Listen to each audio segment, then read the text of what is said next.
ਵਾਹਿਗੁਰੂ ਵਾਹਿਗੁਰੂ ਵਾਹਿਗੁਰੂ ਵਾਹਿਗੁਰੂ। ਸਤਿਨਾਮ ਸ੍ਰੀ ਵਾਹਿਗੁਰੂ ਸਾਹਿਬ ਜੀ। ਧਨਾਸਰੀ ਮਹੱਲਾ ਪਹਿਲਾ। ਜੀਵਾ ਤੇਰਾ ਨਾਏ ਮਨ ਆਨੰਦ ਹੈ ਜੀਓ। ਸਾਚੋ ਸਾਚਾ ਨਾਉ ਗੁਣ ਗੋਬਿੰਦ ਹੈ ਜੀਓ। ਜੀਵਾ ਤੇਰਾ ਨਾਏ ਮਨ ਆਨੰਦ ਹੈ ਜੀਓ। ਸਾਚੋ ਸਾਚਾ ਨਾਉ ਗੁਣ ਗੋਬਿੰਦ ਹੈ ਜੀਓ। ਗੁਰ ਗਿਆਨ ਅਪਾਰਾ ਸਿਰਜਨਹਾਰਾ। ਜਿਨ ਸਿਰਜੀ ਤਿਨ ਗੋਈ। ਪਰਵਾਣਾ ਆਇਆ ਹੁਕਮ ਪਠਾਇਆ। ਫੇਰ ਨ ਸਕੈ ਕੋਈ। ਆਪੇ ਕਰ ਵੇਖੈ ਸਿਰ ਸਿਰ ਲੇਖੈ। ਆਪੇ ਸੁਰਤ ਬੁਝਾਈ। ਨਾਨਕ ਸਾਹਿਬ ਅਗਮ ਅਗੋਚਰ। ਜੀਵਾ ਸੱਚੀ ਨਾਈ। ਆਪੇ ਕਰ ਵੇਖੈ ਸਿਰ ਸਿਰ ਲੇਖੈ। ਆਪੇ ਸੁਰਤ ਬੁਝਾਈ। ਨਾਨਕ ਸਾਹਿਬ ਅਗਮ ਅਗੋਚਰ। ਜੀਵਾ ਸੱਚੀ ਨਾਈ। ਵਾਹਿਗੁਰੂ ਜੀ ਕਾ ਖਾਲਸਾ ਵਾਹਿਗੁਰੂ ਜੀ ਕੀ ਫਤਿਹ। ਸਤਿਗੁਰੂ ਜੀ ਕੀ ਸਾਜੀ ਨਿਵਾਜੀ ਪਰਮ ਸਤਿਕਾਰਯੋਗ ਸਾਧ ਸੰਗਤ ਜੀਓ। ਦੀਨ ਦਇਆਲ ਪਤਿਤ ਪਾਵਨ ਭਗਤ ਵਤਸਲ ਕਿਰਪਾ ਨਿਧਾਨ। ਜ਼ਹਰਾ ਜ਼ਹੂਰ ਹਾਜ਼ਰਾ ਹਜ਼ੂਰ ਸਰਬ ਕਲਾ ਭਰਪੂਰ ਜੁਗੋ ਜੁਗ ਅਟਲ। ਧੰਨ ਧੰਨ ਸਤਿਗੁਰੂ ਸ੍ਰੀ ਗੁਰੂ ਗ੍ਰੰਥ ਸਾਹਿਬ ਸੱਚੇ ਪਾਤਸ਼ਾਹ ਜੀ ਕੀ ਪਰਮ ਪਵਿੱਤਰ ਹਜ਼ੂਰੀ ਦੇ ਵਿੱਚ ਸਤ ਸੰਗਤ ਕਰਨ ਦਾ ਭਾਗਾਂ ਭਰਿਆ ਸਮਾਂ ਵਾਹਿਗੁਰੂ ਜੀ ਕੀ ਕਿਰਪਾ ਦੇ ਨਾਲ ਪ੍ਰਾਪਤ ਹੋ ਰਿਹਾ ਹੈ। ਮਹਾਨ ਪਰਮ ਪਾਵਨ ਅਸਥਾਨ ਸੱਚਖੰਡ ਸ੍ਰੀ ਹਰਿਮੰਦਰ ਸਾਹਿਬ ਜੀ ਵਿਖੇ ਅੰਮ੍ਰਿਤ ਵੇਲੇ ਪ੍ਰਕਾਸ਼ਮਾਨ ਹੋ ਕੇ ਦਰਸ਼ਨ ਦੀਦਾਰ ਬਖਸ਼ਿਸ਼ ਕਰਦਿਆਂ ਹੋਇਆਂ ਧੰਨ ਸ੍ਰੀ ਗੁਰੂ ਗ੍ਰੰਥ ਸਾਹਿਬ ਮਹਾਰਾਜ ਸੱਚੇ ਪਾਤਸ਼ਾਹ ਜੀ ਨੇ ਜੋ ਪਾਵਨ ਸ੍ਰੀ ਮੁਖ ਵਾਕ ਬਖਸ਼ਿਸ਼ ਕੀਤਾ, ਤਿਸ ਦੀ ਕਥਾ ਵਿਚਾਰ ਕਰਨ ਸੁਣਨ ਦੇ ਵਾਸਤੇ ਵਡਭਾਗੀ ਸੰਗਤਾਂ ਗੁਰਦੁਆਰਾ ਸ੍ਰੀ ਮੰਜੀ ਸਾਹਿਬ ਦੀਵਾਨ ਹਾਲ ਵਿਖੇ ਜੁੜ ਮਿਲ ਬੈਠੀਆਂ ਨੇ। ਔਰ ਇਸੇ ਪ੍ਰਕਾਰ ਦੇਸ਼ ਵਿਦੇਸ਼ਾਂ ਦੇ ਵਿੱਚ ਟੀਵੀ ਮਾਧਿਅਮ ਦੇ ਰਾਹੀਂ ਵਡਭਾਗੀ ਸੰਗਤਾਂ ਮਨ ਕਰਕੇ ਗੁਰਚਰਨਾਂ ਨਾਲ ਜੁੜੀਆਂ ਹੋਈਆਂ ਨੇ। ਅੱਜ ਦਾ ਇਹ ਪਾਵਨ ਪਵਿੱਤਰ ਸ੍ਰੀ ਮੁਖ ਵਾਕ ਧੰਨ ਸਤਿਗੁਰੂ ਨਾਨਕ ਦੇਵ ਸਾਹਿਬ ਜੀ ਕਾ ਧਨਾਸਰੀ ਰਾਗ ਵਿੱਚ ਉਚਾਰਨ ਕੀਤਾ ਹੋਇਆ ਪਾਵਨ ਸ਼ਬਦ ਜੋ ਸਤਿਗੁਰਾਂ ਨੇ ਧਨਾਸਰੀ ਦੇ ਸ਼ੰਤਾਂ ਦੇ ਵਿੱਚ ਉਚਾਰਨ ਕੀਤਾ ਹੈ। ਧੰਨ ਸ੍ਰੀ ਗੁਰੂ ਗ੍ਰੰਥ ਸਾਹਿਬ ਜੀ ਕੇ ਪਾਵਨ ਅੰਗ 688-99 ਉੱਪਰ ਸੁਭਾਏਮਾਨ ਹੈ। 5 ਪਦੇ ਹਨ ਸ਼ਬਦ ਦੇ, ਇੱਕ ਇੱਕ ਪਦੇ ਦੀਆਂ 6-6 ਪੰਗਤੀਆਂ ਨੇ। ਅਕਾਲ ਪੁਰਖ ਵਾਹਿਗੁਰੂ ਕੇ ਨਾਮ ਸਿਮਰਨ ਦੀ ਮਹਾਨਤਾ ਉਸ ਅਕਾਲ ਪੁਰਖ ਵਾਹਿਗੁਰੂ ਕੀਆਂ ਬੇਅੰਤ ਬਖਸ਼ਿਸ਼ਾਂ ਦਾ ਵਰਣਨ, ਨਾਮ ਸਿਮਰਨ ਕਰਨ ਵਾਲਿਆਂ ਦਾ ਆਤਮਿਕ ਆਨੰਦ। ਸੋ ਐਸਾ ਵਰਣਨ ਸਤਿਗੁਰੂ ਜੀ ਨੇ ਪਾਵਨ ਪਵਿੱਤਰ ਸ਼ਬਦ ਦੇ ਵਿੱਚ ਕੀਤਾ ਹੈ ਔਰ ਅਕਾਲ ਪੁਰਖ ਜੀ ਕੇ ਸਨਮੁਖ ਪੰਗਤੀਆਂ ਉਚਾਰਨ ਕੀਤੀਆਂ ਨੇ। ਆਓ ਸਰੀਰ ਤੌਰ 'ਤੇ ਗੁਰੂ ਚਰਨਾਂ ਵਿੱਚ ਹਾਜ਼ਰੀ ਭਰਦਿਆਂ ਮਨ ਨੂੰ ਵੀ ਗੁਰ ਚਰਨਾਂ ਵਿੱਚ ਹਾਜ਼ਰ ਰੱਖਣ ਦਾ ਯਤਨ ਕਰੀਏ। ਮਨ ਚਿੱਤ ਬਿਰਤੀਆਂ ਨੂੰ ਇਕਾਗਰ ਕਰਕੇ ਲਿਵ ਸੁਰਤ ਗੁਰ ਚਰਨਾਂ ਵਿੱਚ ਜੋੜ ਸ਼ਰਧਾ ਭਾਵਨਾ ਦੇ ਸਹਿਤ ਗੁਰ ਸ਼ਬਦ ਦੀ ਵਿਚਾਰ ਸਰਵਣ ਕਰਕੇ ਲਾਹਾ ਪ੍ਰਾਪਤ ਕਰੀਏ। ਸਤਿਨਾਮ ਸ੍ਰੀ ਵਾਹਿਗੁਰੂ ਸਾਹਿਬ ਜੀ। ਧਨਾਸਰੀ ਮਹੱਲਾ ਪਹਿਲਾ। ਧੰਨ ਸ੍ਰੀ ਅਕਾਲ ਪੁਰਖ ਵਾਹਿਗੁਰੂ ਜੀ ਕੇ ਪ੍ਰਤੱਖ ਸਰੂਪ ਪਹਿਲੇ ਪਾਤਸ਼ਾਹ ਸ੍ਰੀ ਗੁਰੂ ਨਾਨਕ ਦੇਵ ਸਾਹਿਬ ਜੀ ਨੇ ਇਹ ਪਾਵਨ ਸ਼ਬਦ ਧਨਾਸਰੀ ਰਾਗ ਵਿੱਚ ਉਚਾਰਨ ਕੀਤਾ ਹੈ। ਸ੍ਰੀ ਰਾਗ ਤੋਂ ਜੈਜਾਵੰਤੀ ਤੱਕ ਜੋ 31 ਰਾਗ ਸਤਿਗੁਰੂ ਮਹਾਰਾਜ ਜੀ ਨੇ ਬਖਸ਼ਿਸ਼ ਕੀਤੇ, ਤਿਨਾਂ ਵਿੱਚੋਂ ਧਨਾਸਰੀ ਦਾ 10ਵਾਂ ਅਸਥਾਨ ਹੈ ਔਰ ਰਾਗ ਵਿਦਿਆ ਦੇ ਲਿਹਾਜ਼ ਨਾਲ ਮਾਲ ਕੌਂਸ ਰਾਗ ਦੇ ਪਰਿਵਾਰ ਵਿੱਚੋਂ ਇਸ ਨੂੰ ਮੰਨਿਆ ਜਾਂਦਾ ਹੈ। ਸੋ ਸਤਿਗੁਰੂ ਸੱਚੇ ਪਾਤਸ਼ਾਹ ਜੀ ਕਿਰਪਾ ਕਰਕੇ ਫੁਰਮਾਨ ਕਰਦੇ ਹਨ, ਜੀਵਾ ਤੇਰਾ ਨਾਏ ਮਨ ਆਨੰਦ ਹੈ ਜੀਓ। ਹੇ ਅਕਾਲ ਪੁਰਖ ਵਾਹਿਗੁਰੂ ਜੀ, ਜੀਵਾ ਤੇਰੇ ਨਾਏ, ਮੈਂ ਤੇਰੇ ਨਾਮ ਨੂੰ ਹੀ ਜਪ ਜਪ ਕੇ ਜਿਉਂਦਾ ਹਾਂ। ਆਖਾਂ ਜੀਵਾ ਵਿਸਰੈ ਮਰ ਜਾਓ, ਆਖਣ ਔਖਾ ਸਾਚਾ ਨਾਉ। ਸਤਿਗੁਰੂ ਸੱਚੇ ਪਾਤਸ਼ਾਹ ਜੀ ਨੇ ਜਿਉਂਦਿਆਂ ਵਿੱਚ ਗਿਣਤੀ ਉਹਨਾਂ ਦੀ ਹੀ ਕੀਤੀ ਹੈ ਜੋ ਅਕਾਲ ਪੁਰਖ ਵਾਹਿਗੁਰੂ ਜੀ ਕਾ ਨਾਮ ਆਪਣੇ ਜੀਵਨ ਦੇ ਵਿੱਚ ਜਪਦੇ ਨੇ।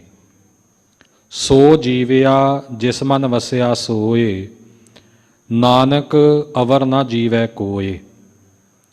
ਹਜੂਰ ਫਰਮਾਉਂਦੇ ਨੇ ਜਿਉਂਦਾ ਤਾਂ ਅਸਲ ਵਿੱਚ ਉਹੀ ਹੈ ਜਿਸ ਦੇ ਮਨ ਵਿੱਚ ਸਿਮਰਨ ਰੂਪ ਹੋ ਕੇ ਉਹ ਅਕਾਲ ਪੁਰਖ ਵਾਹਿਗੁਰੂ ਵਸਿਆ ਹੈ। ਬਾਕੀ ਹੋਰ ਕਿਸੇ ਦੀ ਗਿਣਤੀ ਜਿਉਂਦਿਆਂ ਦੇ ਵਿੱਚ ਨਹੀਂ। ਦੁਨੀਆ ਦੇ ਵਿੱਚ ਕੁਝ ਖਾਸ ਵਿਸ਼ੇਸ਼ਤਾਵਾਂ ਹਨ ਜਿਨ੍ਹਾਂ ਵਿਸ਼ੇਸ਼ਤਾਵਾਂ ਵਾਲੇ ਮਨੁੱਖ ਨੂੰ ਦੁਨਿਆਵੀ ਮਤ ਮੁਤਾਬਕ ਵਡਿਆਇਆ ਜਾਂਦਾ ਹੈ।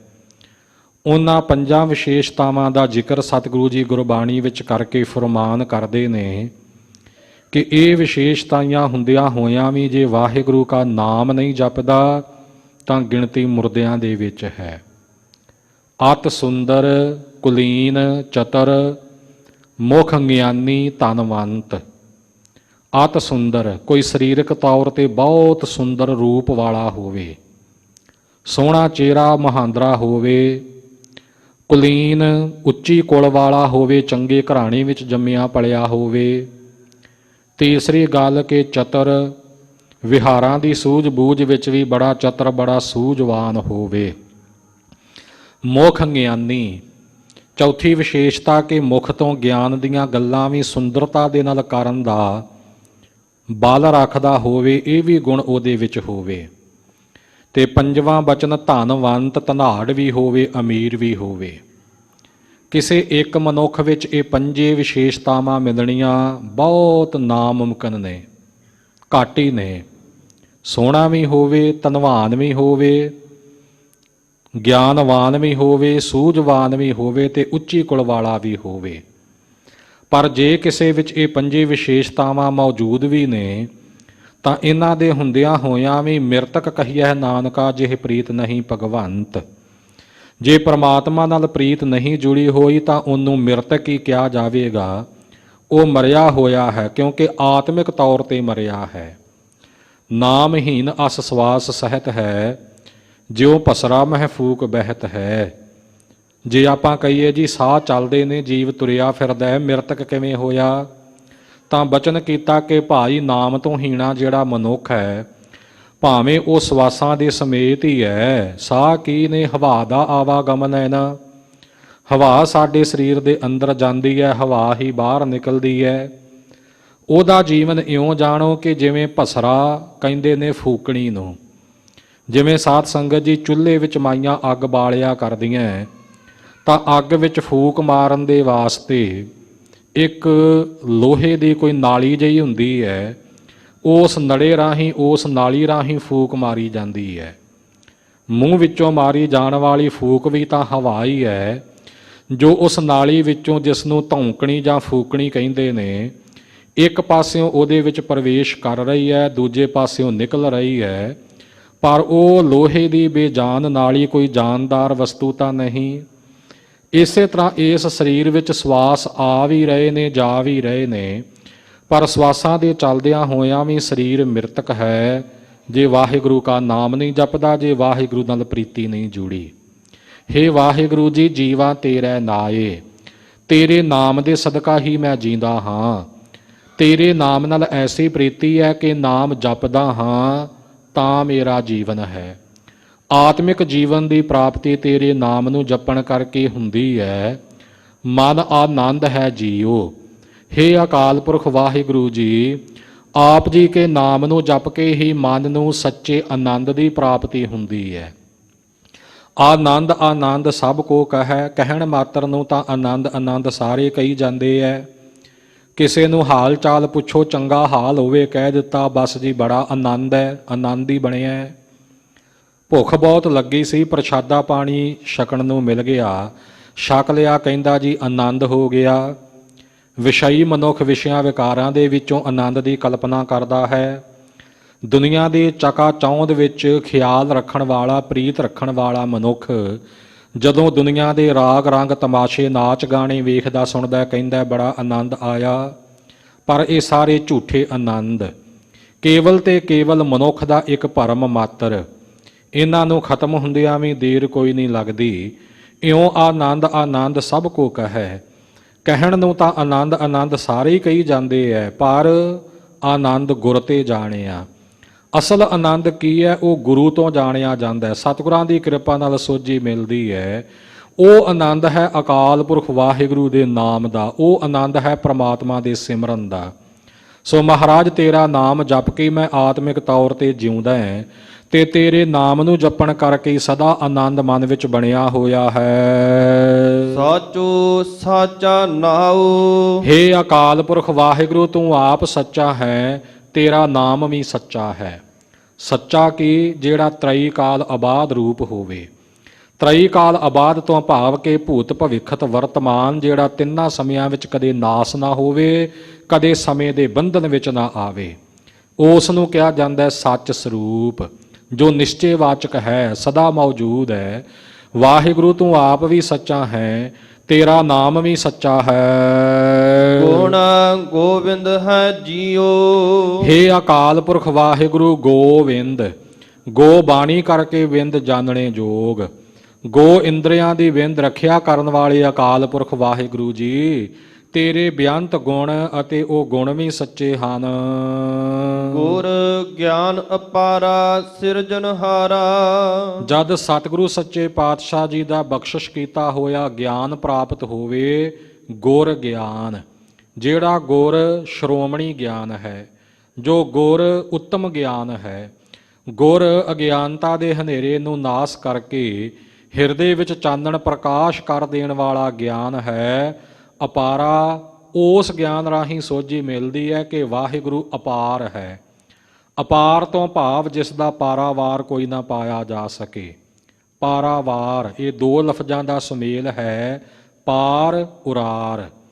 ਕਿਸੇ ਨਦੀ ਕਿਨਾਰੇ, ਕਿਸੇ ਦਰਿਆ, ਕਿਸੇ ਨਹਿਰ ਕਿਨਾਰੇ ਆਪਾਂ ਜਾ ਖਲੋਈਏ, ਜਿਸ ਕਿਨਾਰੇ ਤੇ ਖਲੋਤੇ ਹਾਂ ਉਸ ਨੂੰ ਉਰਾਰ, ਉਰਲਾ ਕਿਨਾਰਾ ਕਹਾਂਗੇ, ਤੇ ਜਿਹੜਾ ਉਹਦੇ ਤੋਂ ਪਰਲਾ ਕਿਨਾਰਾ ਹੈ ਉਹਨੂੰ ਪਾਰ ਕਹਾਂਗੇ। ਉਰਾਰ ਅਤੇ ਪਾਰ, ਉਹਦੇ ਵਿੱਚ ਵਿੱਚ ਪਾਣੀ ਚੱਲ ਰਿਹਾ ਹੈ। ਇਉਂ ਉਰਾਰ ਅਤੇ ਪਾਰ ਜਿਹੜੀ ਇੱਕ ਸੀਮਾ ਹੈ, ਇੱਕ ਹੱਦ ਹੈ, ਉੱਥੋਂ ਆਰੰਭ ਹੋ ਕੇ ਅਗਲੇ ਪਾਸੇ ਉਸ ਦਾ ਜਿਹੜੀ ਚੌੜਾਈ ਹੈ ਦਰਿਆ ਦੀ, ਉਹ ਖਤਮ ਹੋ ਰਹੀ ਹੈ। ਪਰ ਵਾਹਿਗੁਰੂ ਜੀ ਕਾ ਆਦ ਅੰਤ ਕੋਈ ਨਹੀਂ, ਕਿੱਥੋਂ ਆਰੰਭ ਹੈ ਕਿੱਥੇ ਖਾਤਮਾ ਹੈ, ਇਹ ਗੱਲਾਂ ਤਾਂ ਉਸ ਵਾਹਿਗੁਰੂ ਕੇ ਸਰੂਪ ਵਿੱਚ ਹੈ ਹੀ ਨਹੀਂ, ਕਿਉਂਕਿ ਆਦ ਅੰਤ ਤੋਂ ਰਹਿਤ ਹੈ, ਸਦਾ ਇੱਕ ਰਸ ਹੈ। ਇਉਂ ਪਾਰਾਵਾਰ ਤੋਂ ਰਹਿਤ ਹੈ ਅਕਾਲ ਪੁਰਖ ਵਾਹਿਗੁਰੂ ਸਿਰਜਣਹਾਰਾ, ਸਾਰੇ ਸੰਸਾਰ ਦੀ ਸਿਰਜਣਾ ਕਰਨ ਵਾਲਾ ਹੈ। ਸਭ ਕਾਰਨਾਂ ਨੂੰ ਸਿਰਜਣ ਵਾਲਾ, ਸਾਰੇ ਪਦਾਰਥਾਂ ਦੀ ਉਤਪਤੀ ਕਰਨ ਵਾਲਾ ਹੈ। ਜਿਨ ਸਿਰਜੀ ਤਿਨ ਗੋਈ। ਗੁਰੂ ਕੇ ਬਖਸ਼ੇ ਗਿਆਨ ਦੁਆਰਾ ਇਹ ਸੋਝੀ ਪ੍ਰਾਪਤ ਹੁੰਦੀ ਹੈ ਕਿ ਜਿਨ ਸਿਰਜੀ, ਜਿਸ ਅਕਾਲ ਪੁਰਖ ਵਾਹਿਗੁਰੂ ਨੇ ਇਹ ਸ੍ਰਿਸ਼ਟੀ ਸਿਰਜੀ ਹੈ, ਜਿਸ ਨੇ ਇਸ ਦੀ ਰਚਨਾ ਕੀਤੀ ਹੈ, ਤਿਨ ਗੋਈ, ਉਸੇ ਨੇ ਇਹ ਗੋਈ ਮਿਲਾ ਲਈ ਹੈ ਆਪਣੇ ਰੂਪ ਵਿੱਚ, ਭਾਵ ਕੇ ਨਾਸ ਵੀ ਕਰ ਦਿੱਤੀ ਹੈ। ਪ੍ਰਾਤਨ ਮਹਾਂਪੁਰਖ ਗੋਈ ਅੱਖਰ ਨੂੰ ਤਿੰਨ ਅਰਥਾਂ ਵਿੱਚ ਲਿਆ ਕਰਦੇ। ਗੋਈ ਦਾ ਅਰਥ ਮਿਲਾਈ, ਗੋਈ ਦਾ ਅਰਥ ਛੁਪਾਈ, ਭਾਵ ਛੁਪਾ ਦਿੱਤੀ, ਨਾਸ ਕਰ ਦਿੱਤੀ। ਸੋ ਇਸ ਪ੍ਰਕਾਰ ਜਿਨ ਸਿਰਜੀ, ਜਿਸ ਨੇ ਸਿਰਜਿਆ ਹੈ ਇਸ ਸ੍ਰਿਸ਼ਟੀ ਨੂੰ, ਉਸੇ ਨੇ ਇਸ ਨੂੰ ਛੁਪਾ ਲਿਆ, ਭਾਵ ਨਾਸ ਕਰਨ ਵਾਲਾ ਵੀ ਆਪੇ ਹੈ।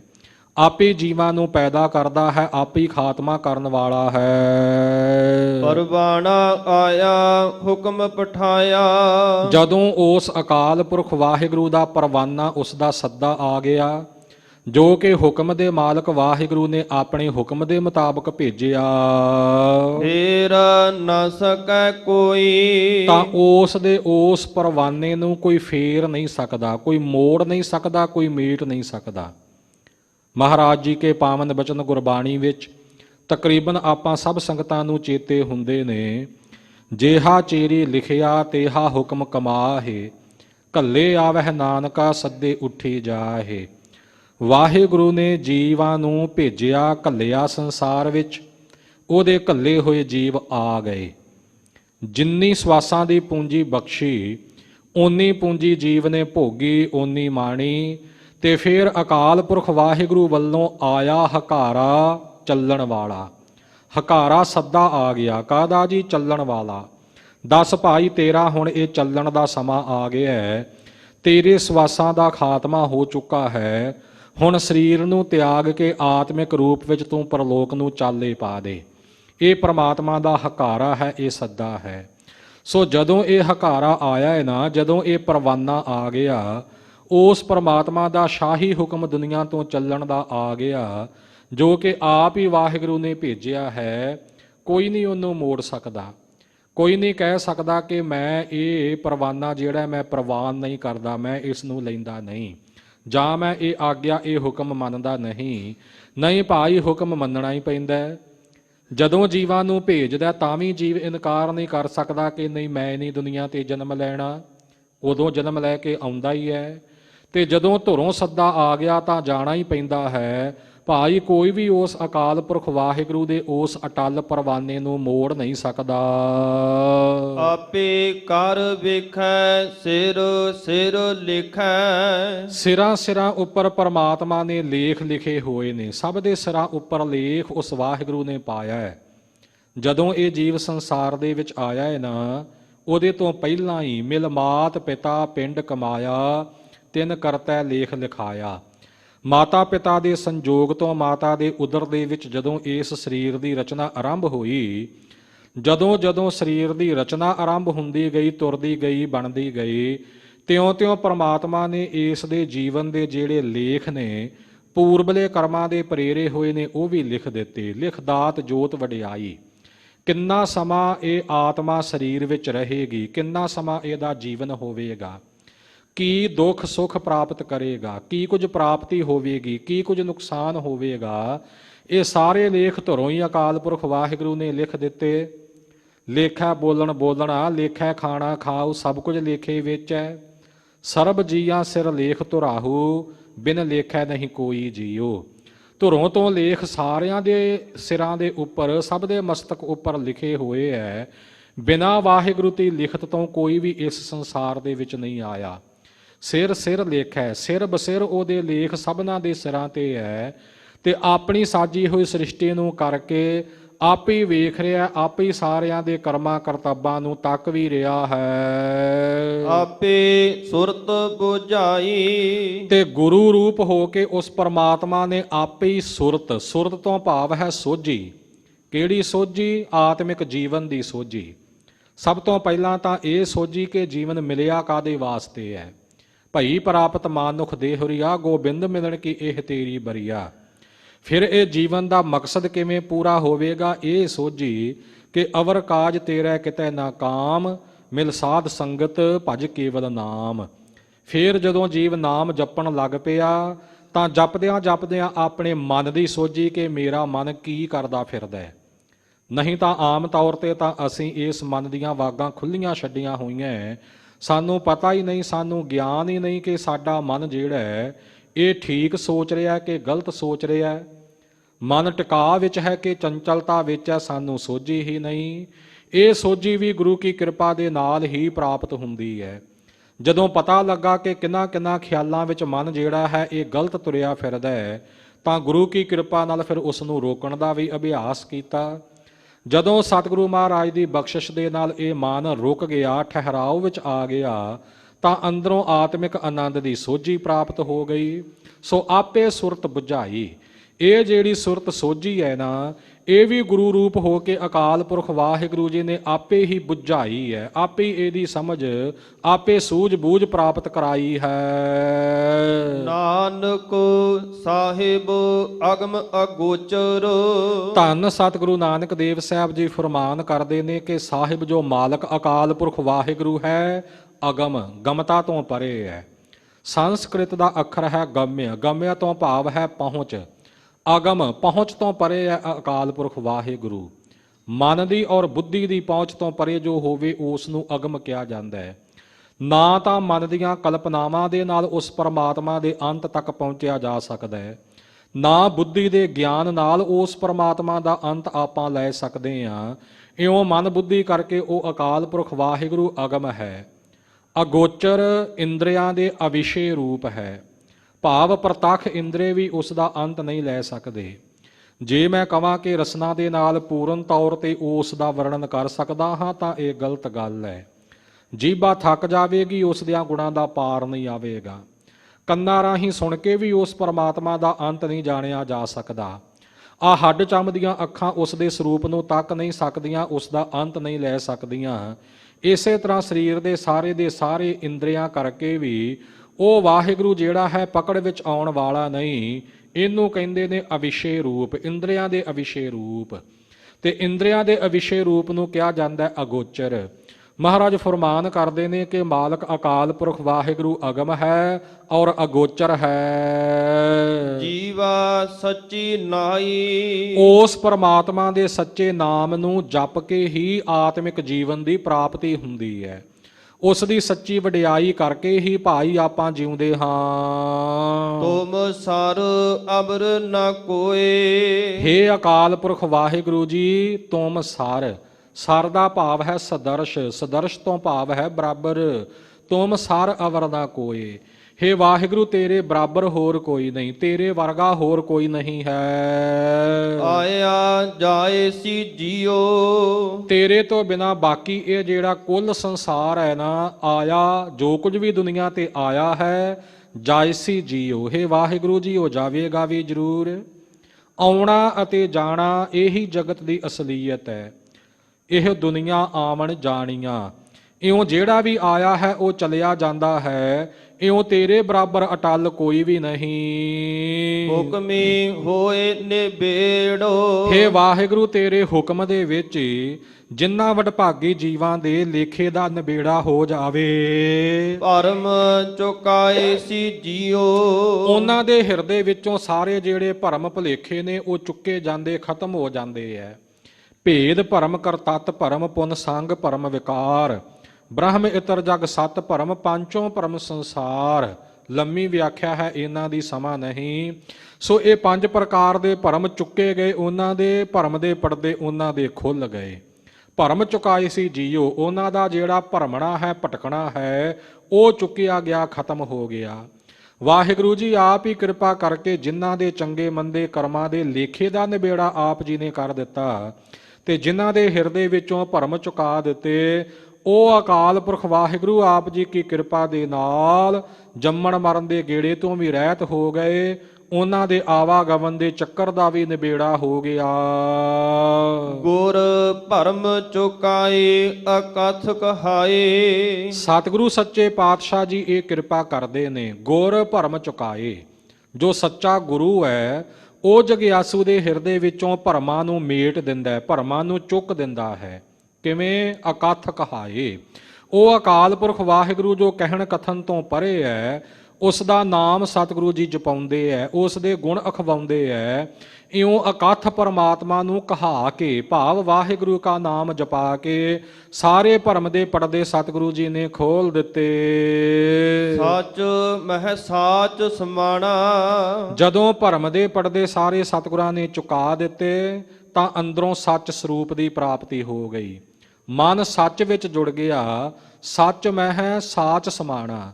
ਸਚਿਆਰ ਹੋ ਕੇ ਗੁਰੂ ਕਾ ਸਿੱਖ ਸੱਚ ਰੂਪ ਅਕਾਲ ਪੁਰਖ ਵਾਹਿਗੁਰੂ ਦੇ ਵਿੱਚ ਸਮਾ ਗਿਆ, ਅਭੇਦ ਹੋ ਗਿਆ। ਆਪ ਉਪਾਏ ਆਪ ਸਮਾਏ। ਤਦੋਂ ਗੁਰੂ ਕੇ ਸਿੱਖ ਨੂੰ ਗੁਰੂ ਕੀ ਕਿਰਪਾ ਨਾਲ ਸੋਝੀ ਪੈ ਜਾਂਦੀ ਹੈ ਕਿ ਆਪ ਉਪਾਏ, ਆਪੇ ਵਾਹਿਗੁਰੂ ਸਭਨਾਂ ਨੂੰ ਪੈਦਾ ਕਰਨ ਵਾਲਾ ਹੈ। ਆਪ ਸਮਾਏ, ਆਪੇ ਸਾਰਿਆਂ ਨੂੰ ਆਪਣੇ ਵਿੱਚ ਸਮੋ ਲੈਣ ਵਾਲਾ ਹੈ। ਆਪ ਉਪਾਏ, ਆਪੇ ਹੀ ਆਪਣੇ ਪਿਆਰਿਆਂ ਦੇ ਹਿਰਦੇ ਵਿੱਚ ਸ਼ੁਭ ਗੁਣਾਂ ਨੂੰ ਪੈਦਾ ਕਰਦਾ ਹੈ। ਆਪ ਸਮਾਏ, ਆਪੇ ਹੀ ਉਹਨਾਂ ਦੇ ਹਿਰਦੇ ਵਿੱਚੋਂ ਔਗੁਣਾਂ ਨੂੰ ਸਮਾ ਦਿੰਦਾ, ਭਾਵ ਨਾਸ ਕਰ ਦਿੰਦਾ, ਖਤਮ ਕਰ ਦਿੰਦਾ ਹੈ। ਆਪ ਉਪਾਏ, ਆਪੇ ਹੀ ਆਪਣਾ ਰੂਪ ਪ੍ਰਤੱਖ ਕਰਕੇ ਗੁਰਮੁਖਾਂ ਦੇ ਹਿਰਦੇ ਵਿੱਚ ਉਹ ਪ੍ਰਗਟ ਕਰ ਦਿੰਦਾ ਹੈ। ਆਪ ਸਮਾਏ, ਤੇ ਆਪ ਹੀ ਸਦਾ ਇੱਕ ਰਸ ਹੋ ਕੇ ਜ਼ਾਹਰ ਪ੍ਰਗਟ ਹੋ ਕੇ ਗੁਰਮੁਖਾਂ ਦੇ ਹਿਰਦੇ ਵਿੱਚ ਸਮਾਇਆ ਰਹਿੰਦਾ ਹੈ। ਹੁਕਮੀ ਹੁਕਮ ਪਛਾਣਾ। ਇਹ ਕਿਰਪਾ ਉਹਨਾਂ ਤੇ ਹੋਈ ਜਿਨ੍ਹਾਂ ਨੇ ਹੁਕਮ ਦੇ ਮਾਲਕ ਅਕਾਲ ਪੁਰਖ ਵਾਹਿਗੁਰੂ ਦੇ ਹੁਕਮ ਨੂੰ ਪਛਾਣਿਆ ਹੈ, ਜੋ ਪ੍ਰਮਾਤਮਾ ਦੀ ਰਜ਼ਾ ਵਿੱਚ ਰਾਜੀ ਰਹੇ ਹੈ, ਜਿਨ੍ਹਾਂ ਨੇ ਹੁਕਮ ਨੂੰ ਸੱਤ ਕਰਕੇ ਮੰਨਿਆ ਹੈ, ਜਿਨ੍ਹਾਂ ਨੇ ਗੁਰੂ ਕੇ ਹੁਕਮ ਦੀ ਪਾਲਣਾ ਕੀਤੀ ਹੈ, ਉਹਨਾਂ ਦੇ ਹਿਰਦੇ ਵਿੱਚ ਕਿਰਪਾ ਕਰਕੇ ਆਪਣਾ ਆਪਾ ਪ੍ਰਮਾਤਮਾ ਸਮਾ ਲੈਂਦਾ ਹੈ। ਸੱਚੀ ਵਡਿਆਈ ਗੁਰ ਤੇ ਪਾਈ। ਦੁਨੀਆ ਦੇ ਵਿੱਚ ਮਨੁੱਖ ਅਨੇਕ ਪ੍ਰਕਾਰ ਦੀਆਂ ਵਡਿਆਈਆਂ ਤਾਂ ਹਾਸਲ ਕਰ ਲੈਂਦਾ ਹੈ। ਕੋਈ ਧਨ ਦੌਲਤ ਦੇ ਬਲਬੂਤੇ, ਕੋਈ ਰਾਜ ਭਾਗ ਪਦਵੀ ਦੇ ਆਸਰੇ, ਕੋਈ ਆਪਣੀਆਂ ਦੁਨਿਆਵੀ ਨੇਕੀਆਂ ਚੰਗਿਆਈਆਂ ਦੇ ਸਹਾਰੇ, ਦਾਨ ਪੁੰਨ ਦੇ ਸਹਾਰੇ ਵਡਿਆਈਆਂ ਪ੍ਰਾਪਤ ਕਰ ਲੈਂਦਾ ਹੈ। ਪਰ ਹਜੂਰ ਫਰਮਾਉਂਦੇ ਨੇ ਕਿ ਦੁਨੀਆ ਕੀਆਂ ਵਡਿਆਈਆਂ ਅੱਗੀ ਸੇਤੀ ਜਾਲ, ਇੰਨੀ ਜਲੀ ਨਾਮ ਵਿਸਾਰਿਆ ਇੱਕ ਨਾ ਚਲੀਆ ਨਾਲ। ਇਹ ਦੁਨੀਆ ਦੀਆਂ ਵਡਿਆਈਆਂ ਤਾਂ ਨਾਸ ਹੋ ਜਾਣ ਵਾਲੀਆਂ, ਸਾੜ ਦੇ ਉਪਰੇ ਅੱਗ ਵਿੱਚ ਕੀ ਕਰਨੀਆਂ ਨੇ। ਇਹਨਾਂ ਸੜੀਆਂ ਬਲੀਆਂ ਭੈੜੀਆਂ ਨੇ ਪ੍ਰਮਾਤਮਾ ਦਾ ਨਾਮ ਭੁਲਾ ਛੱਡਿਆ ਹੈ, ਤੇ ਜਦੋਂ ਜੀਵ ਦਾ ਸੰਸਾਰ ਤੋਂ ਚਲਾਣਾ ਹੋਇਆ ਤਾਂ ਇੱਕ ਵੀ ਨਾਲ ਨਹੀਂ ਚੱਲੀ।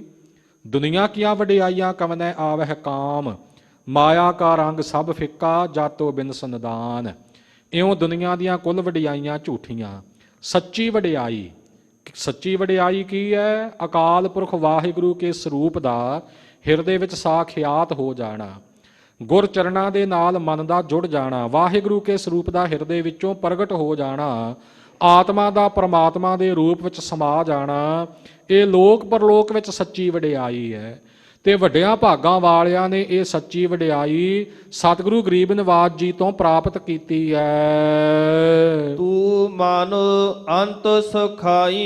ਹੇ ਅਕਾਲ ਪੁਰਖ ਵਾਹਿਗੁਰੂ, ਜਿਨ੍ਹਾਂ ਨੇ ਤੇਰੇ ਨਾਮ ਜਪਣ ਵਾਲੀ ਸੱਚੀ ਵਡਿਆਈ ਗੁਰੂ ਤੋਂ ਪ੍ਰਾਪਤ ਕੀਤੀ ਹੈ ਨਾ, ਤੂੰ ਮਨ ਅੰਤ ਸੁਖਾਈ। ਉਹਨਾਂ ਦੇ ਮਨ ਭਾਵ ਜੀਵ ਆਤਮਾ ਦਾ ਤੂੰ ਅੰਤ ਵੇਲੇ ਵੀ ਸਖਾ ਮਿੱਤਰ ਬਣ ਕੇ ਸਹਾਇਕ ਬਣਿਆ ਹੈ। ਨਾਨਕ ਸਾਹਿਬ ਅਵਰ ਨਾ ਦੂਜਾ। ਸਤਿਗੁਰੂ ਜੀ ਫਰਮਾਨ ਕਰਦੇ ਨੇ, ਹੇ ਵਾਹਿਗੁਰੂ, ਤੇਰੇ ਬਿਨਾ ਕੋਈ ਹੋਰ ਦੂਜਾ ਸਾਡਾ ਸਾਹਿਬ ਨਹੀਂ, ਸਾਡਾ ਮਾਲਕ ਨਹੀਂ। ਨਾਮ ਤੇਰਾ ਵਡਿਆਈ। ਤੇਰੇ ਨਾਮ ਨੂੰ ਹੀ ਜਪ ਕੇ ਲੋਕ ਪਰਲੋਕ ਦੀ ਵਡਿਆਈ ਆਪਾਂ ਨੂੰ ਪ੍ਰਾਪਤ ਹੋਈ ਹੈ। ਤੂੰ ਸੱਚਾ ਸਿਰਜਣਹਾਰ। ਹੇ ਅਕਾਲ ਪੁਰਖ ਵਾਹਿਗੁਰੂ, ਤੂੰ ਸਦੀਵੀ ਸੱਚ ਹੈ, ਇੱਕ ਰਸ ਰਹਿਣ ਵਾਲਾ ਹੈ, ਸਿਰਜਣਹਾਰ, ਸਾਰੇ ਸੰਸਾਰ ਦੀ ਸਿਰਜਣਾ ਕਰਨ ਵਾਲਾ ਹੈ। ਕਰੋੜਾਂ ਬ੍ਰਹਿਮੰਡਾਂ ਦੇ ਵਿੱਚ ਜੀਵਾਂ ਦੀ ਸਿਰਜਣਾ ਕਰਨ ਵਾਲਾ ਤੂੰ ਸੱਚਾ ਹੈ, ਸਿਰਜਣਹਾਰ। ਕਿਉਂਕਿ ਸਾਧ ਸੰਗਤ ਜੀ, ਦੁਨੀਆ ਤੇ ਮਨੁੱਖ ਵੀ ਕੋਈ ਨਾ ਕੋਈ ਆਪਣੀ ਕਲਾ ਕਿਰਤੀ ਸਿਰਜਦਾ ਹੈ। ਆ ਸਾਡੇ ਘਰਾਂ ਦੇ ਵਿੱਚ ਜਿਹੜਾ ਸਾਜੋ ਸਮਾਨ ਅਸੀਂ ਵਰਤਦੇ ਹਾਂ, ਆਖਰ ਕਿਸੇ ਮਨੁੱਖ ਨੇ ਬਣਾਇਆ ਨਾ। ਇਸ ਨੂੰ ਸਮਾਨ ਨੂੰ ਬਣਾਉਣ ਵਾਲੀਆਂ ਮਸ਼ੀਨਾਂ ਵੀ ਮਨੁੱਖ ਨੇ ਬਣਾਈਆਂ। ਇਉਂ ਮਨੁੱਖ ਉਹਨਾਂ ਚੀਜ਼ਾਂ ਦਾ ਸਿਰਜਣਹਾਰ ਹੈ। ਪਰ ਜਦੋਂ ਇਹ ਸੰਸਾਰ ਤੋਂ ਚਾਲੇ ਪਾ ਜਾਵੇਗਾ, ਇਹਦੀ ਕਲਾਕਿਰਤੀ ਵੀ ਜਿਹੜੀ ਹੈ ਕੁਝ ਦੇਰ ਰਹਿਣ ਤੋਂ ਬਾਅਦ ਖਤਮ ਹੋ ਜਾਵੇਗੀ, ਫਿਰ ਇਹ ਕੁਝ ਵੀ ਸਿਰਜਣਾ ਨਹੀਂ ਕਰ ਸਕੇਗਾ। ਪਰ ਪ੍ਰਮਾਤਮਾ ਤਾਂ ਸਦਾ ਇੱਕ ਰਸ ਰਹਿਣ ਵਾਲਾ ਹੈ ਨਾ, ਉਹਨੇ ਤਾਂ ਕਦੇ ਖਤਮ ਹੋਣਾ ਹੀ ਨਹੀਂ। ਨਾ ਉਹ ਹਮਰਿਆ ਨਾ ਹੋਵੇ ਸੋਗ। ਇਸ ਲਈ ਉਹ ਸਭ ਦੀ ਸਿਰਜਣਾ ਕਰਦਾ ਆ ਰਿਹਾ, ਕਰ ਰਿਹਾ ਤੇ ਕਰਦਾ ਰਹੇਗਾ। ਸੋ ਇਸ ਲਈ ਸੱਚਾ ਸਿਰਜਣਹਾਰ ਕਿਹਾ ਕਿ ਵਾਹਿਗੁਰੂ ਤੂੰ ਸੱਚਾ ਸਿਰਜਣਹਾਰ ਹੈ। ਆਲਖ ਸਿਰੰਦਿਆ ਜੀਓ, ਅਲਖ ਲਖੇ ਜਾਣ ਤੋਂ ਰਹਿ ਤੈਂ, ਤੇਰਾ ਅੰਤ ਨਹੀਂ ਪਾਇਆ ਜਾ ਸਕਦਾ, ਸ਼ਕਤੀ ਬਿਰਤੀ ਕਰਕੇ ਜਾਣਿਆ ਨਹੀਂ ਜਾ ਸਕਦਾ। ਸਰੰਦਾ ਦਾ ਭਾਵ ਵੀ ਸਿਰਜਣਹਾਰਾ ਹੀ ਹੈ। ਅਲਖ ਸਰੰਦਿਆ ਜੀਓ, ਹੇ ਸਿਰਜਣਹਾਰੇ ਅਕਾਲ ਪੁਰਖ ਵਾਹਿਗੁਰੂ ਤੂੰ ਅਲਖ ਰੂਪ ਹੈ। ਏਕੋ ਸਾਹਿਬ ਦੋਇ ਰਾਹਾ, ਏਕ ਸਾਹਿਬ, ਸਾਹਿਬ ਮਾਲਕ ਅਕਾਲ ਪੁਰਖ ਵਾਹਿਗੁਰੂ ਤੂੰ ਆਪ ਤਾਂ ਇੱਕੋ ਇੱਕ ਹੈ, ਪਰ ਇਸ ਸੰਸਾਰ ਵਿੱਚ ਦੋਏ ਰਾਹ, ਦੋ ਰਾਹ ਚਲਾਏ ਨੇ। ਇੱਕ ਰਾਹ ਹੈ ਸਾਧ ਸੰਗਤ ਜੀ ਨਿਰਵਿਰਤੀ ਦਾ, ਇੱਕ ਹੈ ਪ੍ਰਵਿਰਤੀ ਦਾ। ਪ੍ਰਵਿਰਤੀ ਦੇ ਪੱਖ ਵਿੱਚ ਆਪਾਂ ਸਾਰੇ ਪਏ ਹੋਏ ਆ। ਸਰੀਰ ਦੀ ਪਕੜ, ਧਨ ਦੌਲਤ ਦੀ ਪਕੜ, ਆਪਣੇ ਸੰਬੰਧੀਆਂ ਦਾ ਮੋਹ, ਜਾਇਦਾਦਾਂ ਦਾ ਮੋਹ, ਦੁਨੀਆ ਦੇ ਤਰ੍ਹਾਂ ਤਰ੍ਹਾਂ ਦੇ ਕੰਮਾਂ ਕਾਜਾਂ ਦੇ ਵਿੱਚ ਚਿੱਤ ਦੀ ਸੁਰਤ ਦਾ ਟਿਕਾਓ, ਔਰ ਇਸ ਪ੍ਰਕਾਰ ਦੁਨੀਆਦਾਰੀ ਦੇ ਵਿੱਚ ਮਨ ਹਰ ਵੇਲੇ ਲੱਗੇ ਰਹਿਣਾ, ਇਹ ਪ੍ਰਵਿਰਤੀ ਪੱਖ ਹੈ। ਇਸ ਪ੍ਰਵਿਰਤੀ ਪੱਖ ਨੂੰ ਤਿਆਗ ਕੇ ਪ੍ਰਮਾਤਮਾ ਦੇ ਨਾਮ ਸਿਮਰਨ ਨਾਲ ਆਪਣਾ ਚਿੱਤ ਜੋੜਨਾ, ਇਹ ਨਿਰਵਿਰਤੀ ਹੈ। ਇਉਂ ਦੋ ਰਾਹ ਚਲਾਏ ਨੇ। ਜਿਹੜਾ ਪ੍ਰਵਿਰਤੀ ਪੱਖ ਹੈ ਇਹ ਮਾਇਕੀ ਹੈ, ਜਿਹੜਾ ਨਿਰਵਿਰਤੀ ਪੱਖ ਹੈ ਇਹ ਆਤਮਿਕ ਹੈ, ਭਗਤੀ ਦਾ ਪੱਖ ਹੈ। ਇਉਂ ਭਗਤੀ ਦਾ ਤੇ ਮਾਇਆ ਦਾ ਦੋ ਰਾਹ ਚਲਾਏ ਨੇ। ਇਸ ਨੂੰ ਗੁਰਬਾਣੀ ਵਿੱਚ ਸਿਵ ਅਤੇ ਸਖਤ ਵੀ ਕਿਹਾ ਹੈ। ਸਿਵ ਸਖਤ ਆਪ ਉਪਾਇ ਕੈ ਕਰਤਾ, ਆਪੇ ਹੁਕਮ ਵਰਤਾਏ। ਸਿਵ ਕਲਿਆਣ ਰੂਪ ਅਕਾਲ ਪੁਰਖ ਵਾਹਿਗੁਰੂ ਆਪ, ਤੇ ਸ਼ਕਤੀ ਭਾਵ ਉਸ ਦੀ ਸ਼ਕਤੀ ਜਿਸ ਨੂੰ ਮਾਇਆ ਕਿਹਾ ਜਾਂਦਾ ਹੈ, ਮਾਇਆ ਦਾ ਪਸਾਰਾ ਇਹ ਜਗਤ। ਇਉਂ ਦੋ ਰਾਹ ਜਿਹੜੇ ਨੇ ਇਹ ਸੰਸਾਰ ਵਿੱਚ ਹਨ। ਬਾਦ ਬਦੰਦਿਆ ਜੀਓ, ਤੇ ਇਹਨਾਂ ਦਾ ਝਗੜਾ ਜਿਹੜਾ ਵਧਿਆ ਹੋਇਆ ਹੈ ਸੰਸਾਰ ਦੇ ਵਿੱਚ, ਮਨੁੱਖ ਦੇ ਮਨ ਵਿੱਚ ਝਗੜਾ ਪਿਆ ਹੈ ਕਿ ਨਿਰਵਿਰਤੀ ਵਿੱਚ ਪਵਾਂ ਕਿ ਪ੍ਰਵਿਰਤੀ ਵਿੱਚ। ਪ੍ਰਵਿਰਤੀ ਛੱਡਣੀ ਔਖੀ ਹੈ, ਨਿਰਵਿਰਤ ਹੋਣਾ ਬਹੁਤ ਔਖਾ ਹੈ। ਔਰ ਇਸ ਪ੍ਰਕਾਰ ਭਗਤੀ ਦਾ ਮਾਰਗ ਜਿਹੜਾ ਇਹ ਔਖਾ ਹੈ, ਮਾਇਆ ਦਾ ਮੋਹ ਛੱਡਣਾ ਔਖਾ ਹੈ। ਇਉਂ ਝਗੜਿਆਂ ਦੇ ਵਿੱਚ ਹੀ ਜੀਵ ਪਏ ਹੋਏ ਨੇ। ਦੋਏ ਰਾਹ ਚਲਾਏ ਹੁਕਮ ਸਬਾਏ, ਦੋ ਰਾਹ ਇਹ ਪ੍ਰਮਾਤਮਾ ਨੇ ਚਲਾਏ ਹੋਏ ਨੇ, ਨਿਰਵਿਰਤੀ ਔਰ ਪ੍ਰਵਿਰਤੀ, ਭਗਤੀ ਔਰ ਮਾਇਆ, ਸਿਵ ਔਰ ਸ਼ਕਤੀ, ਦੁੱਖ ਅਤੇ ਸੁਖ। ਇਸ ਪ੍ਰਕਾਰ ਇਹ ਜੋ ਦੋ ਰਾਹ ਚਲਾਏ ਹੈ, ਹਰਖ ਅਤੇ ਸੋਗ, ਖੁਸ਼ੀ ਅਤੇ ਗਮੀ, ਹਰ ਪਾਸੇ ਦਵੰਦਵਾਦ ਹੈ। ਹੁਕਮ ਸਬਾਏ, ਇਹ ਸਾਰੇ ਪ੍ਰਮਾਤਮਾ ਦੇ ਹੁਕਮ ਦੇ ਵਿੱਚ ਹਨ। ਜਨਮ ਮੁਆ ਸੰਸਾਰਾ, ਤੇ ਇਸ ਦਵੰਦਵਾਦ ਵਿੱਚ, ਇਸ ਦੁਬਿਧਾ ਵਿੱਚ, ਇਸ ਦਵੈਤ ਭਾਵਨਾ ਵਿੱਚ ਪੈ ਕੇ ਜਨਮ ਮੁਆ ਸੰਸਾਰਾ, ਸਾਰਾ ਸੰਸਾਰ ਹੀ ਜਨਮ ਮਰਨ ਦੇ ਗੇੜੇ ਵਿੱਚ ਪਿਆ ਰਹਿੰਦਾ ਹੈ। ਇਹ ਵੀ ਦੋ ਰਾਹ ਨੇ, ਇੱਕ ਜੰਮਣਾ ਹੈ, ਇੱਕ ਮਰਨਾ ਹੈ।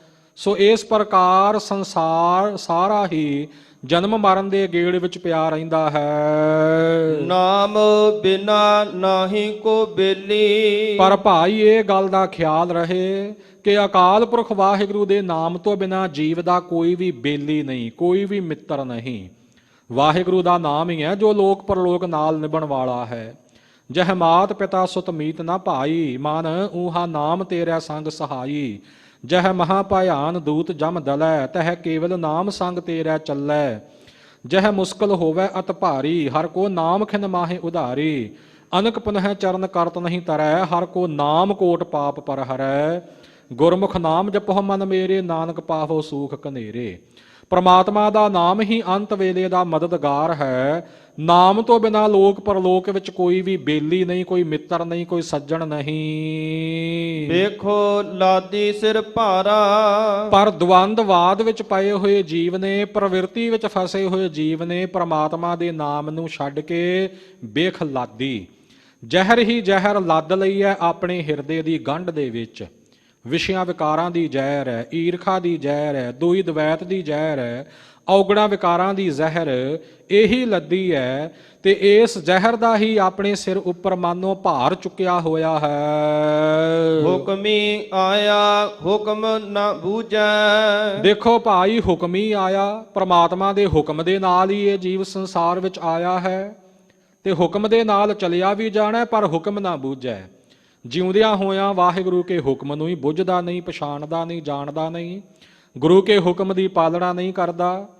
ਹੁਕਮ ਦੇ ਵਿੱਚ ਹੀ ਆਇਆ ਹੈ, ਪਰ ਤਾਂ ਵੀ ਪ੍ਰਮਾਤਮਾ ਦੇ ਹੁਕਮ ਨੂੰ ਸਮਝਦਾ ਨਹੀਂ ਹੈ। ਹੁਕਮ ਸਵਾਰਨ ਹਾਰਾ, ਇਸ ਗੱਲ ਦਾ ਖਿਆਲ ਹੀ ਨਹੀਂ ਕਰਦਾ ਕਿ ਗੁਰੂ ਕਾ ਹੁਕਮ ਜਿਹੜਾ ਹੈ ਇਹੀ ਮੇਰੇ ਜੀਵਨ ਨੂੰ ਸਵਾਰ ਦੇਣ ਵਾਲਾ ਹੈ।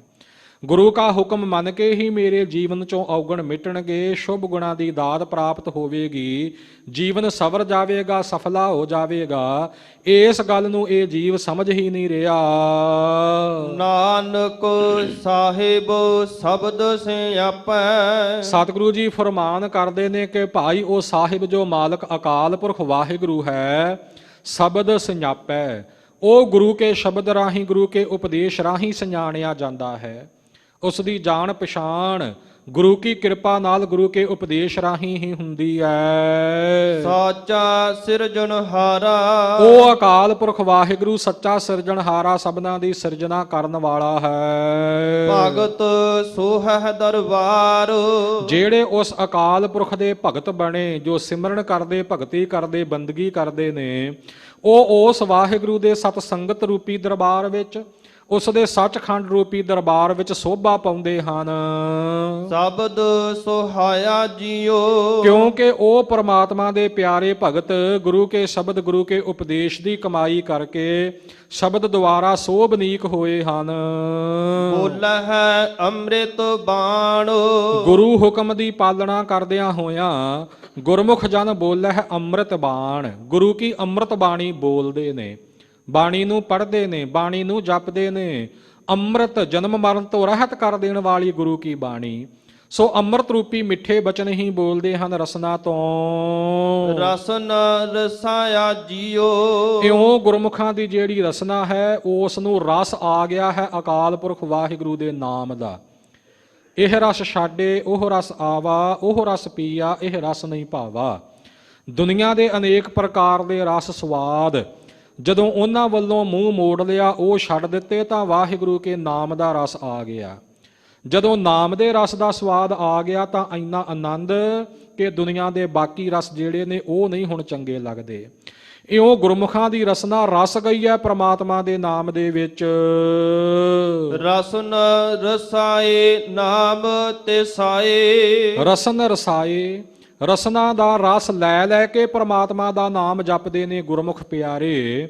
ਨਾਮ ਤਿਸਾਏ, ਨਾਮ ਦੇ ਹੀ ਹਰ ਵਕਤ ਤਿਹਾਏ ਰਹਿੰਦੇ ਨੇ। ਹੋਰ ਨਾਮ ਜਪਣ ਦੀ ਮਨ ਦੀ ਭਾਵਨਾ ਬਣੀ ਰਹਿੰਦੀ ਹੈ, ਨਾਮ ਜਪਣ ਦੀ ਹੀ ਪਿਆਸ ਮਨ ਅੰਦਰ ਹਮੇਸ਼ਾ ਲੱਗੀ ਰਹਿੰਦੀ ਹੈ। ਗੁਰ ਕੈ ਸ਼ਬਦ ਵੇਕਾਣੇ, ਇਉਂ ਗੁਰਮੁਖ ਪਿਆਰੇ ਭਗਤ ਜਨ ਗੁਰੂ ਕੇ ਸ਼ਬਦ ਵਿੱਚ ਹੀ ਵਿਕ ਗਏ ਗੁਰੂ ਕੇ ਸ਼ਬਦ ਦੇ ਉੱਪਰੋਂ। ਆਪਣਾ ਆਪਾ ਗੁਰੂ ਕੇ ਸ਼ਬਦ ਦੇ ਉੱਪਰੋਂ ਘੋਲ ਘੁਮਾਈ ਵੰਨੇ ਕਰ ਦਿੱਤਾ। ਪਾਰਸ ਪਰਸੈ ਪਾਰਸ ਹੋਏ, ਪਾਰਸ ਨੂੰ ਪਰਸ ਕੇ ਪਾਰਸ ਰੂਪ ਹੀ ਹੋ ਗਏ।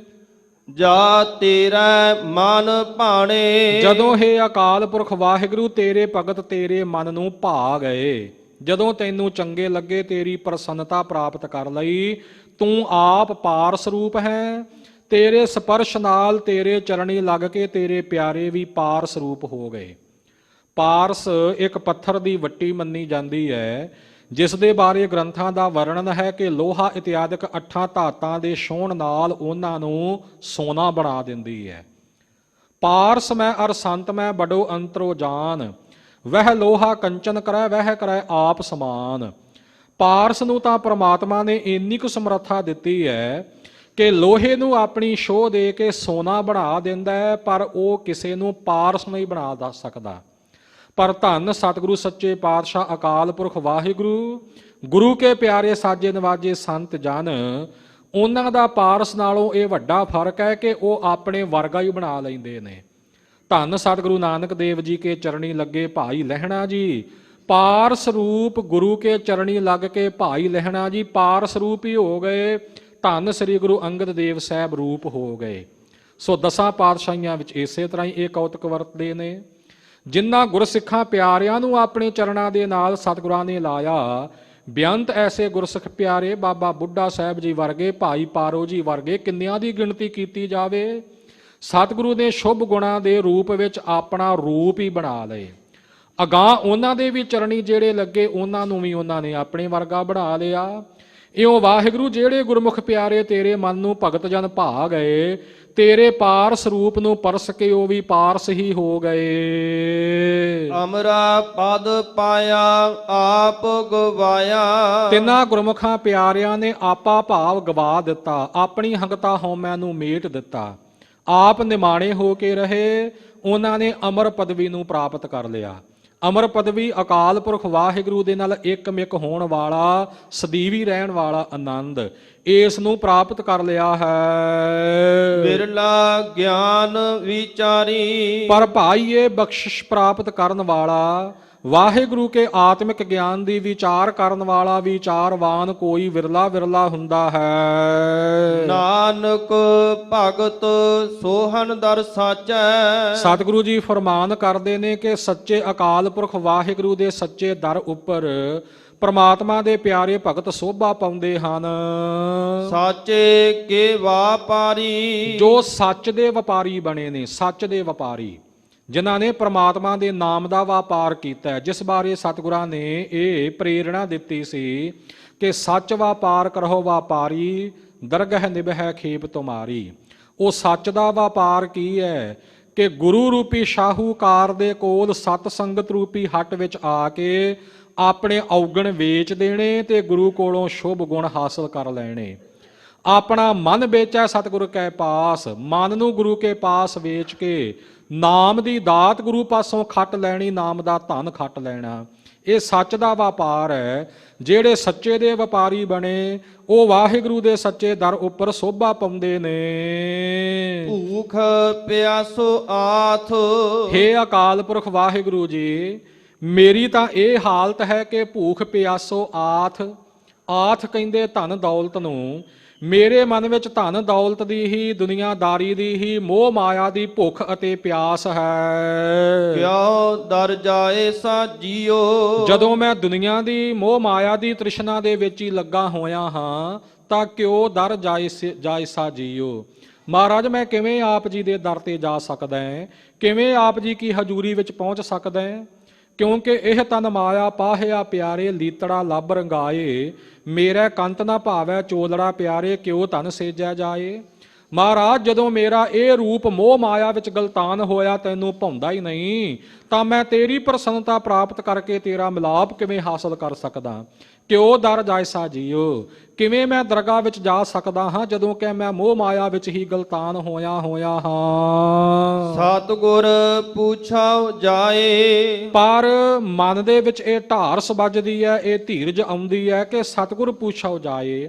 ਮੈਂ ਸੱਚੇ ਗੁਰੂ ਕੇ ਲੜ ਲੱਗ ਜਾਵਾਂ ਤੇ ਗੁਰੂ ਕੋਲੋਂ ਇਸ ਮੋਹ ਮਾਇਆ ਤੋਂ ਬਾਹਰ ਨਿਕਲਣ ਦਾ ਤਰੀਕਾ ਪੁੱਛ ਲਵਾਂ, ਸਾਧਨ ਪੁੱਛ ਲਵਾਂ। ਗੁਰੂ ਕੋਲੋਂ ਤੇਰੀ ਪ੍ਰਾਪਤੀ ਦਾ ਸਾਧਨ ਪੁੱਛ ਲਵਾਂ। ਨਾਮ ਧਿਆਏ ਸਾਜੀਓ। ਤੇ ਸਤਿਗੁਰੂ ਮਹਾਰਾਜ ਕੋਲੋਂ ਸੋਝੀ ਪ੍ਰਾਪਤ ਕਰਕੇ ਮੈਂ ਸਦਾ ਸਦਾ ਤੇਰੇ ਨਾਮ ਨੂੰ ਧਿਆਉਣਾ ਕਰਾਂ। ਸਾਚੋ ਨਾਮ ਧਿਆਈ ਸਾਚ ਚਵਾਈ। ਸੱਚੇ ਨਾਮ ਨੂੰ ਧਿਆ ਕੇ ਸਾਚ ਚਵਾਈ, ਸੱਚੇ ਦਾ ਹੀ ਆਪਣੇ ਮੁਖ ਤੋਂ ਮੈਂ ਉਚਾਰਨ ਕਰਦਾ ਰਹਾ। ਗੁਰਮੁਖ ਸਾਚ ਪਛਾਣਾ। ਮੁਖੀ ਗੁਰੂ ਦੀ ਕਿਰਪਾ ਦੇ ਨਾਲ ਹੀ ਸੱਚ ਪਰਮਾਤਮਾ ਤੇਰੇ ਰੂਪ ਨੂੰ ਪਛਾਣਿਆ ਜਾ ਸਕਦਾ ਹੈ। ਦੀਨਾਨਾਥ ਦਇਆਲ ਨਿਰੰਜਨ। ਹੇ ਵਾਹਿਗੁਰੂ, ਜਿਹੜੇ ਮੇਰੇ ਵਰਗੇ ਦੀਨ ਨੇ, ਲਾਚਾਰ ਨੇ, ਬੇਵਸ ਨੇ, ਇੱਛਾ ਤੇ ਭੈ ਸੰਯੁਕਤ ਨੇ, ਉਹਨਾਂ ਦਾ ਤੂੰ ਨਾਥ ਹੈ, ਉਹਨਾਂ ਦੀ ਬਾਹ ਪਕੜਨ ਵਾਲਾ ਹੈ। ਦਇਆਲ ਦਇਆ ਦਾ ਘਰ ਰੂਪ ਹੈ। ਨਿਰੰਜਨ ਮੋਹ ਮਾਇਆ ਦੀ ਕਾਲਖ ਤੋਂ ਰਹਿਤ ਸ਼ੁੱਧ ਉਜਲ ਸਰੂਪ ਹੈ। ਅਨ ਦਿਨ ਨਾਮ ਵਖਾਣਾ। ਅਨ ਦਿਨ ਇੱਕ ਰਸ ਲਗਾਤਾਰ ਮੈਂ ਤੇਰੇ ਨਾਮ ਦਾ ਹੀ ਵਖਿਆਨ ਕਰਦਾ ਰਹਾ। ਇਹ ਕਿਰਪਾ ਕਰ ਮੇਰੇ ਉੱਪਰ। ਕਰਨੀ ਕਾਰ ਧੁਰਹੁ ਫੁਰਮਾਈ। ਇਹ ਜਿਹੜੀ ਸ੍ਰੇਸ਼ਟ ਕਾਰ, ਸ੍ਰੇਸ਼ਟ ਕਿਰਤ ਹੈ ਨਾ ਤੇਰਾ ਨਾਮ ਜਪਣਾ, ਇਸ ਦੇ ਕਾਰਨ ਦੀ ਜਿਹੜੀ ਗੱਲ ਹੈ ਧੁਰੋਂ ਫਰਮਾਈ, ਉਹ ਤਾਂ ਧੁਰੋਂ ਹੀ ਤੂੰ ਫਰਮਾਨ ਕੀਤੀ ਹੈ, ਇਹ ਹੁਕਮ ਕੀਤਾ ਹੋਇਆ ਹੈ। ਇਹ ਕਰਤੱਵ ਕਰਨਾ, ਇਹ ਕਿਰਤ ਕਰਨੀ ਧੁਰ ਤੋਂ ਹੀ ਵਾਹਿਗੁਰੂ ਤੂੰ ਕਹੀ ਹੋਈ ਹੈ। ਇਹ ਅਟਲ ਨਿਯਮ ਬਣਾਇਆ ਹੋਇਆ ਹੈ। ਆਪ ਮੁਆ ਮਨ ਮਾਰੀ। ਜਿਸ ਨੇ ਆਪਣੇ ਮਨ ਨੂੰ ਮਾਰ ਲਿਆ, ਮਨ ਨੂੰ ਕਾਬੂ ਵਿੱਚ ਕਰ ਲਿਆ, ਉਹ ਆਪਣੇ ਆਪੇ ਤੋਂ ਮਰ ਗਿਆ। ਆਪਾ ਭਾਵ ਉਸ ਨੇ ਮੇਟ ਲਿਆ।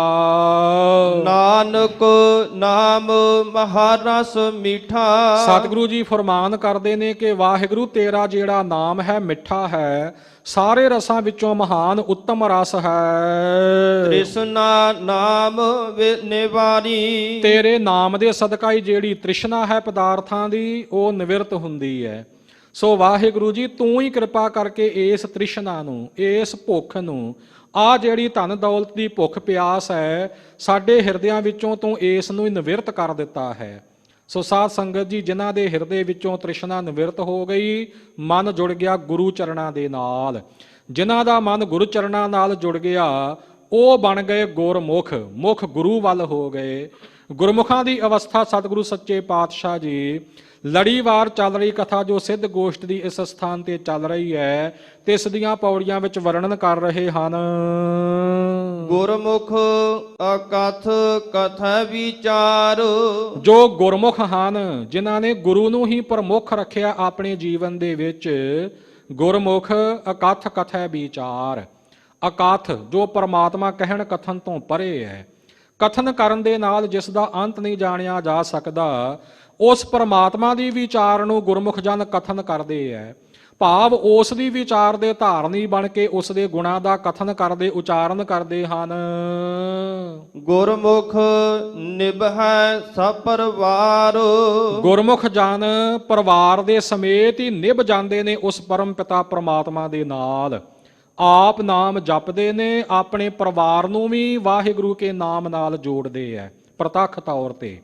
ਜਿਨੀ ਨਾਮ ਤੇ ਆਇਆ ਗਏ ਮਸਕਤ ਕਾਲ, ਨਾਨਕ ਤੇ ਮੁਖ ਉਜਲੇ ਕੀਤੀ ਛੁੱਟੀ ਨਾਲ। ਤਰੇ ਕੁਟੰਬ ਸੰਗ ਲੋਗ ਕੁਲ ਸਬਾਇਆ, ਆਪ ਗੁਰਮੁਖ ਪਿਆਰੇ ਤਰ ਗਏ, ਕੁਟੰਬ ਪਰਿਵਾਰ ਵੀ ਤਰ ਗਿਆ, ਸੰਗ ਲੋਕ ਸੰਗੀ ਲੋਕ ਜਿਹੜੇ ਸੰਗਤ ਕਰਨ ਵਾਲੇ ਸਨ ਉਹ ਵੀ ਤਰ ਗਏ, ਤੇ ਕੁਲ ਸਬਾਇਆ ਸਾਰੀਆਂ ਕੁਲਾਂ ਵੀ ਤਰ ਗਈਆਂ। ਇਉਂ ਪਰਿਵਾਰ ਸਮੇਤ ਹੀ ਵਾਹਿਗੁਰੂ ਦੇ ਦਰ ਤੇ ਗੁਰਮੁਖ ਪਿਆਰੇ ਨਿਭ ਜਾਂਦੇ ਨੇ। ਗੁਰਮੁਖ ਨਿਭੈ ਸ ਪਰਿਵਾਰ, ਸਹਿਤ ਸ਼ੁਭ ਗੁਣਾ ਰੂਪੀ ਪਰਿਵਾਰ ਦੇ ਨਿਭ ਜਾਂਦੇ ਹੈ। ਸ ਪਰਿਵਾਰ ਇੰਦਰੀਆਂ ਰੂਪੀ ਪਰਿਵਾਰ ਦੇ ਸਮੇਤ ਪ੍ਰਭੂ ਦੀ ਪ੍ਰੀਤ ਵਿੱਚ ਨਿਭਦੇ ਹਨ। ਗੁਰਮੁਖ ਜਪੀਐ ਅੰਤਰ ਪਿਆਰ, ਗੁਰਮੁਖ ਪਿਆਰੇ ਅੰਦਰ ਦੇ ਪਿਆਰ ਨਾਲ ਅਕਾਲ ਪੁਰਖ ਵਾਹਿਗੁਰੂ ਦੇ ਨਾਮ ਨੂੰ ਜਪਣਾ ਕਰਦੇ ਨੇ, ਕੇਵਲ ਦਿਖਾਵੇ ਮਾਤਰ ਨਹੀਂ, ਕੇਵਲ ਤੇ ਕੇਵਲ ਫਰਜ਼ ਪੂਰਤੀ ਵਾਸਤੇ ਨਹੀਂ, ਬਲਕਿ ਅੰਦਰ ਦੇ ਪਿਆਰ ਨਾਲ ਉਸ ਪਰਮਾਤਮਾ ਨੂੰ ਗੁਰੂ ਕੇ ਰਾਹੀਂ ਜਪਦੇ ਨੇ। ਗੁਰਮੁਖ ਪਾਈਐ ਸ਼ਬਦ ਅਚਾਰ, ਗੁਰੂ ਕੀ ਕਿਰਪਾ ਦੇ ਨਾਲ ਹੀ ਗੁਰਮੁਖ ਪਿਆਰਿਆਂ ਨੇ ਪਰਮਾਤਮਾ ਦੇ ਸ਼ਬਦ ਦੀ ਕਮਾਈ ਰੂਪੀ ਅਚਾਰ ਕਰਤੱਵ ਨੂੰ ਪ੍ਰਾਪਤ ਕੀਤਾ ਹੈ। ਗੁਰਮੁਖ ਪਾਈਐ ਸ਼ਬਦ ਅਚਾਰ, ਗੁਰੂ ਕੇ ਮੁਖਾਰ ਬਿੰਦ ਤੋਂ ਪ੍ਰਾਪਤ ਹੋਇਆ ਜਿਹੜਾ ਸ਼ਬਦ ਹੈ, ਉਸ ਸ਼ਬਦ ਦੀ ਕਮਾਈ ਕਰਨ ਰੂਪੀ ਆਚਾਰ ਅਥਵਾ ਕਰਤੱਵ ਕਰਨ ਦੇ ਨਾਲ ਅਕਾਲ ਪੁਰਖ ਵਾਹਿਗੁਰੂ ਨੂੰ ਪਾ ਲਈਦਾ ਹੈ। ਸ਼ਬਦ ਭੇਦ ਜਾਣੈ ਜਾਣਾਈ, ਗੁਰਮੁਖ ਜਨ ਗੁਰੂ ਕੀ ਕਿਰਪਾ ਨਾਲ ਗੁਰੂ ਕੇ ਸ਼ਬਦ ਦੇ ਭੇਦ ਨੂੰ ਜਾਣ ਲੈਂਦੇ ਨੇ। ਗੁਰੂ ਕਾ ਉਪਦੇਸ਼ ਸਾਨੂੰ ਕੀ ਸਿੱਖਿਆ ਦੇ ਰਿਹਾ ਹੈ, ਉਸ ਦੀ ਕਮਾਈ ਕਿਵੇਂ ਕਰ ਸਕੀਦੀ ਹੈ, ਇਸ ਭੇਦ ਨੂੰ ਗੁਰਮੁਖ ਪਿਆਰੇ ਜਾਣਦੇ ਨੇ, ਆਪ ਜਾਣ ਕੇ ਹੋਰਨਾਂ ਨੂੰ ਵੀ ਜਣਾਉਂਦੇ ਹਨ। ਨਾਨਕ ਹਉਮੈ ਜਾਲ ਸਮਾਈ, ਸਤਿਗੁਰੂ ਜੀ ਫਰਮਾਉਂਦੇ ਨੇ ਕਿ ਗੁਰਮੁਖਾਂ ਪਿਆਰਿਆਂ ਨੇ ਹਉਮੈ ਜਾਲ, ਹੰਗਤਾ ਮਮਤਾ ਨੂੰ ਸਾੜ ਦਿੱਤਾ ਹੈ ਆਪਣੇ ਮਨ ਵਿੱਚੋਂ, ਤੇ ਇਉਂ ਉਹਨਾਂ ਦੀ ਸੁਰਤ ਅਕਾਲ ਪੁਰਖ ਵਾਹਿਗੁਰੂ ਦੇ ਵਿੱਚ ਹੀ ਸਮਾ ਗਈ ਹੈ। ਜਦੋਂ ਹਉਮੈ ਖਤਮ ਹੋ ਗਈ ਤਾਂ ਮਨ ਅੰਦਰੋਂ ਅਕਾਲ ਪੁਰਖ ਵਾਹਿਗੁਰੂ ਕੇ ਸਰੂਪ ਦੇ ਦਰਸ਼ਨ ਹੋ ਗਏ, ਸੁਰਤ ਉਸ ਪਰਮਾਤਮਾ ਦੇ ਦਰਸ਼ਨਾਂ ਦੇ ਆਨੰਦ ਵਿੱਚ ਸਮਾ ਗਈ। ਸੋ ਸਤਿਗੁਰੂ ਜੀ ਕਿਰਪਾ ਕਰਨ, ਸਾਨੂੰ ਵੀ ਗੁਰਮੁਖਾਂ ਵਾਲਾ ਜੀਵਨ ਬਖਸ਼ਿਸ਼ ਕਰਨ, ਗੁਰਮੁਖ ਪਦਵੀ ਬਖਸ਼ਣ, ਔਰ ਸਾਡਾ ਇਹ ਜੀਵਨ ਸਫਲਾ ਹੋ ਸਕੇ। ਗੁਰ ਸ਼ਬਦ ਦੇ ਵਿਚਾਰ ਕਰਦਿਆਂ ਹੋਈਆਂ ਭੁੱਲਾਂ ਚੁੱਕਾਂ ਦੀ ਖਿਮਾ ਅੱਗੇ ਵਾਸਤੇ ਸਮਤ ਬਖਸ਼ਿਸ਼ ਕਰਨੀ। ਧੰਨ ਧੰਨ ਸਤਿਗੁਰੂ ਸ੍ਰੀ ਗੁਰੂ ਰਾਮਦਾਸ ਸਾਹਿਬ ਸੱਚੇ ਪਾਤਸ਼ਾਹ, ਸ੍ਰੀ ਗੁਰੂ ਗ੍ਰੰਥ ਸਾਹਿਬ ਮਹਾਰਾਜ ਜੀ ਕਾ ਕੋਟਾਨ ਕੋਟ ਸ਼ੁਕਰਾਨਾ। ਸਮੂਹ ਸੰਗਤਾਂ ਦਾ, ਸਤਿਕਾਰਯੋਗ ਗ੍ਰੰਥੀ ਸਿੰਘਾਂ ਜੀ ਦਾ, ਸਿੰਘ ਸਹਿਬਾਨ ਜੀ ਦਾ ਬਹੁਤ ਬਹੁਤ ਧੰਨਵਾਦ। ਭੁੱਲਾਂ ਚੁੱਕਾਂ ਦੀ ਖਿਮਾ ਬਖਸ਼ਣੀ ਜੀ। ਸ਼ਬਦ ਭੇਦ ਜਾਣੈ ਜਾਣਾਈ, ਨਾਨਕ ਹਉਮੈ ਜਾਲ ਸਮਾਈ। ਵਾਹਿਗੁਰੂ ਜੀ ਕਾ ਖਾਲਸਾ, ਵਾਹਿਗੁਰੂ ਜੀ ਕੀ ਫਤਿਹ। ਵਾਹਿਗੁਰੂ ਜੀ ਕਾ ਖਾਲਸਾ, ਵਾਹਿਗੁਰੂ ਜੀ ਕੀ ਫਤਿਹ। ਸ਼ੇਰੇ ਪੰਜਾਬ ਗੁਰਬਾਣੀ YouTube ਚੈਨਲ ਨੂੰ ਵੱਧ ਤੋਂ ਵੱਧ ਸਬਸਕ੍ਰਾਈਬ ਕਰੋ ਤੇ ਇਸ ਤੇ ਗੁਰਬਾਣੀ, ਸ਼ਬਦ ਕੀਰਤਨ ਤੇ ਇਤਿਹਾਸ ਨਾਲ ਵੱਧ ਤੋਂ ਵੱਧ ਜੁੜ ਕੇ ਆਨੰਦ ਮਾਣੋ ਤੇ ਆਪਣੀ ਜ਼ਿੰਦਗੀ ਨੂੰ ਸਫਲ ਕਰੋ। ਵਾਹਿਗੁਰੂ ਜੀ ਕਾ ਖਾਲਸਾ, ਵਾਹਿਗੁਰੂ ਜੀ ਕੀ ਫਤਿਹ।